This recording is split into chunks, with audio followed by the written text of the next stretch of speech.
ونصلی علی رسولہ الکریم اما بعد فاعوذ باللہ من الشیطان الرجیم بسم اللہ الرحمن الرحیم۔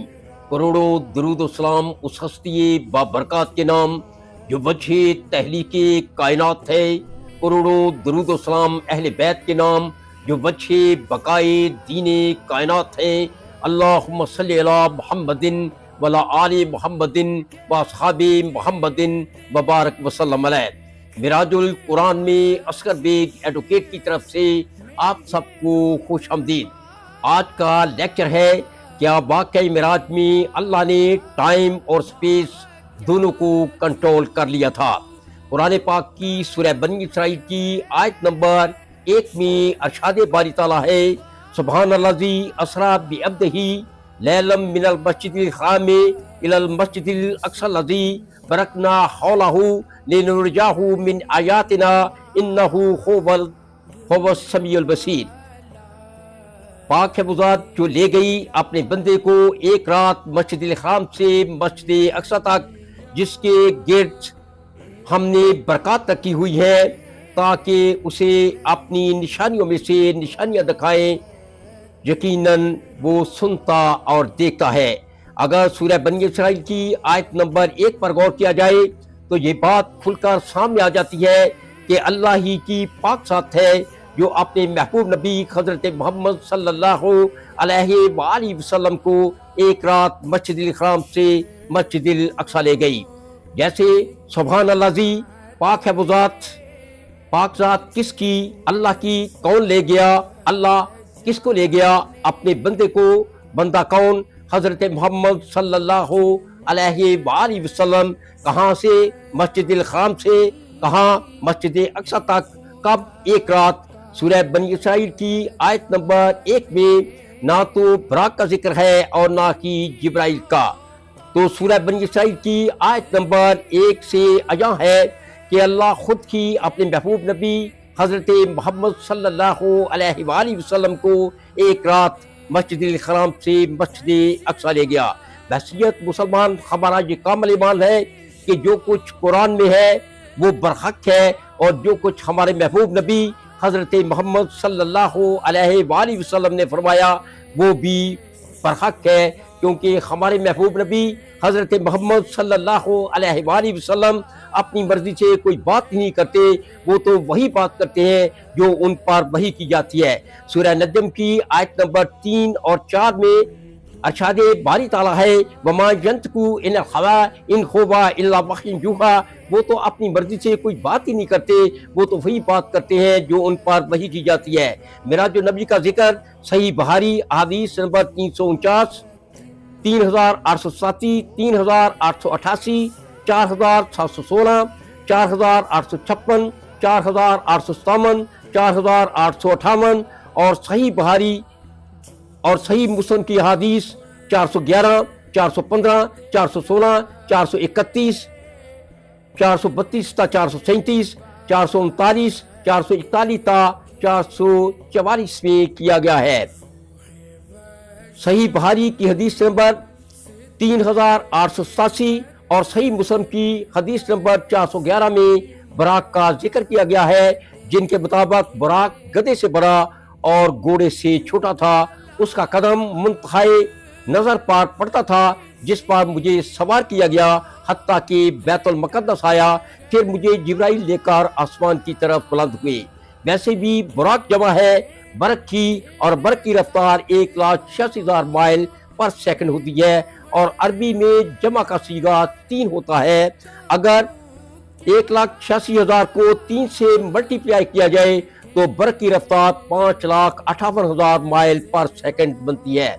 اگر اللہ خود اپنے محبوب نبی حضرت محمد صلی اللہ علیہ وآلہ وسلم کو خود یا براق کے ذریعے بھی لے گیا تو ہر دو صورت میں ٹائم کو کنٹرول کر لیا گیا تھا، سپیس کو کنٹرول نہیں کیا گیا تھا، کیونکہ نہ تو مسجد حرام مسجد اقصی کے پاس گئی ہے، اور نہ ہی مسجد اقصی مسجد الحرام کے پاس آئی ہے، اور نہ ہی مسجد اقصی سدرۃ المنتہا تک گئی ہے، اور نہ ہی سدرۃ المنتہا مسجد اقصی کے پاس آیا ہے۔ معراج النبی کا دوسرا حصہ سورہ نجم میں بیان کیا گیا ہے، لیکن سورہ نجم میں حضرت محمد صلی اللہ علیہ وآلہ وسلم کے مسجد اقصیٰ سے سدرۃ المنتہا جانے کا سفر بیان نہیں کیا گیا، بلکہ سدرۃ المنتہا پر ہونے والی ملاقات، سدرۃ المنتہا کا سفر اور سدرۃ المنتہا سے واپسی کا سفر بیان کیا گیا ہے۔ لیکن سوال یہ ہے کہ کیا قرآن پاک میں ایسی مثالیں موجود ہیں کہ اللہ نے ٹائم کو کنٹرول کر لیا ہو؟ اس سوال کا جواب سورہ بقرہ کی آیت نمبر 259 میں دیا گیا ہے۔ اور کلذی مرہ علی قریۃ واخیہ خاویۃ علی عروشہا قال انا یحیی ہذہ اللہ بعد موتہا فاماتہ اللہ مئۃ عام ثم بعثہ قال لم لبثت مئۃ عام فانظر الی طعامک وشرابک لم یتسنہ وانظر الی حمارک ولا نجعلک آیۃ للناس وانظر الی العظام کیف ننشزوها ثم نکسوها لحما فلما تبین لہ قال اعلم ان اللہ علی کل شیء قدیر۔ یا اس کی طرح جو ایک بستی سے گزرا اور وہ ڈئی پڑی تھی، گری ہوئی تھی اپنی چھتوں پر، بولا اسے کیوں کر زندہ کرے گا اللہ اس کی موت کے بعد؟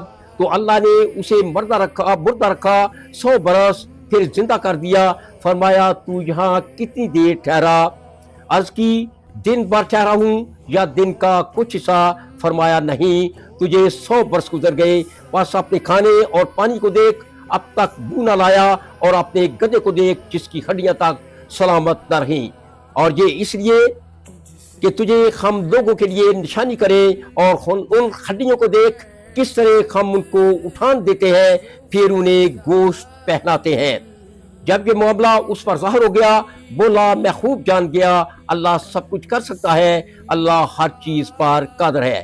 سورہ بقرہ کی آیت نمبر 259 سے آیا ہے کہ اللہ نے اس دنیا میں ہی اس بندے کے لیے ٹائم کو کنٹرول کر دیا تھا جو ایک ڈئی ہوئی بستی سے گزرا، جو ایک گری ہوئی بستی سے گزرا۔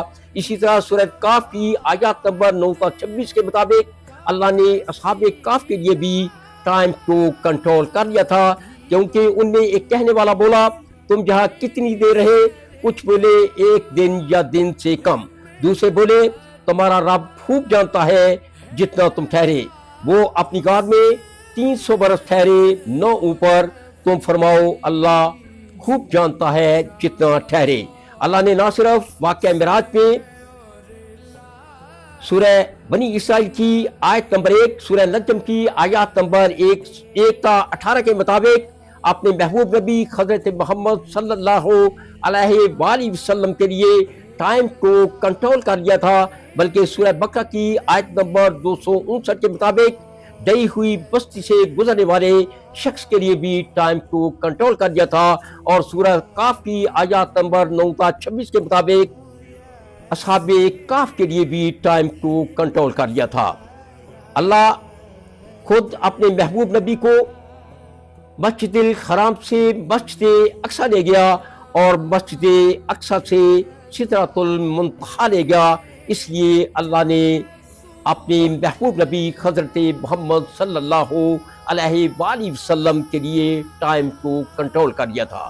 اگر اللہ کے محبوب نبی حضرت محمد صلی اللہ علیہ وآلہ وسلم مسجد الحرام سے مسجد الاقصیٰ اور پھر مسجد الاقصیٰ سے سدرۃ المنتہا جانے کا اذن کرتے، خواہش ظاہر کرتے، تو اللہ ضرور اپنے محبوب نبی حضرت محمد صلی اللہ علیہ وآلہ وسلم کی محبت میں ٹائم اور سپیس دونوں کو کنٹرول کر لیتا، اور اللہ کے محبوب نبی حضرت محمد صلی اللہ علیہ وآلہ وسلم مسجد الحرام سے قدم اٹھاتے تو ان کا قدم مسجد اقصیٰ پڑتا، اور وہ قدم اٹھاتے ہی مسجد الاقصیٰ پہنچ جاتے، اور اگر مسجد الاقصیٰ سے قدم اٹھاتے تو سدرۃ المنتہا ان کا قدم جاتا، اور قدم اٹھاتے ہی سدرۃ المنتہا پہنچ جاتے۔ واللہ عالم۔